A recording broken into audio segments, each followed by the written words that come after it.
Sœurs et frères, bonjour. C'est la semaine de prière pour les vocations. Nous prions tout spécialement dans notre diocèse pour les vocations. C'est pour cela que nous vous offrons le témoignage de Joseph Marie, séminariste à la paroisse.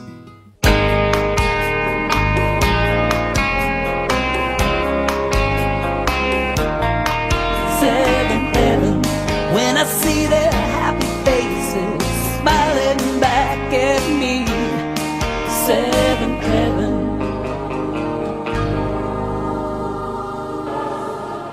Chers amis, le dimanche prochain, le 4e dimanche de Pâques, c'est la journée mondiale de prière pour les vocations.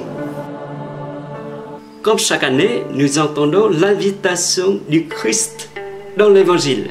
Priez donc le maître de la moisson d'envoyer des ouvriers pour sa moisson. À cette occasion, aujourd'hui, je vais vous parler de ma vocation.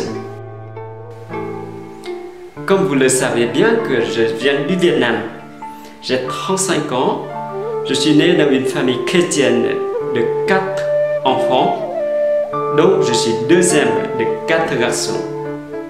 J'ai eu la chance de grandir dans une famille catholique pratiquante et dans une paroisse assez vivante.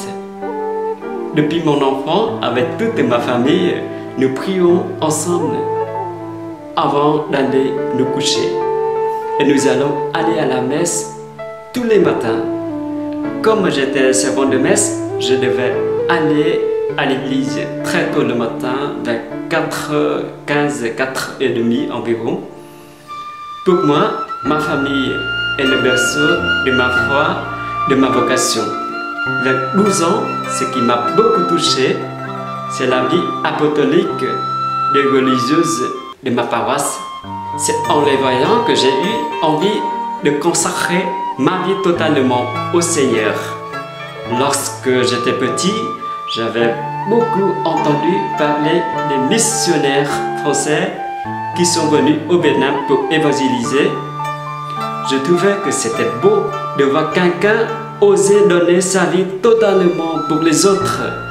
C'est un grand amour pour Dieu et pour le monde. Comme dit Sainte Thérèse de l'Enfant Jésus, aimer, c'est tout donner et se donner soi-même.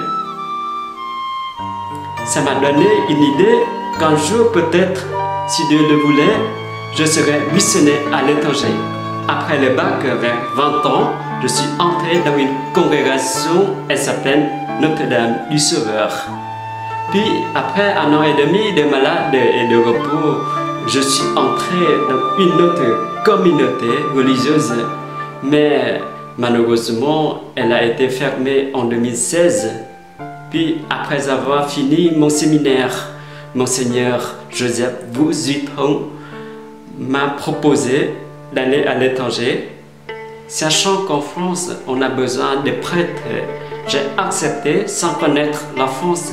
Si ce n'est pas par Internet ou par quelques prêtres ayant fait leurs études en France. Et je suis en France depuis le 7 septembre en 2016. Au début, j'ai très peur d'apprendre le français. J'avais beaucoup de soucis, beaucoup de difficultés, donc j'ai beaucoup prié. J'ai trouvé dans la Bible une phrase qui m'a beaucoup assuré, c'est « Ma grâce te suffit, car ma puissance s'accomplit dans la faiblesse ». Pendant près de 4 ans, en vue de devenir prêtre en France, j'ai eu la chance de vivre une belle vie communautaire au séminaire Saint-Yves avec mes frères séminaristes. J'ai suivi des cours de français à l'université Rennes 2 et quelques cours bibliques au séminaire aussi. Pendant ce temps, je suis allé régulièrement à la paroisse Saint-Jean-Paul II à Béton. Et cette année, je suis à la paroisse à Béton à plein temps pour l'année de stage.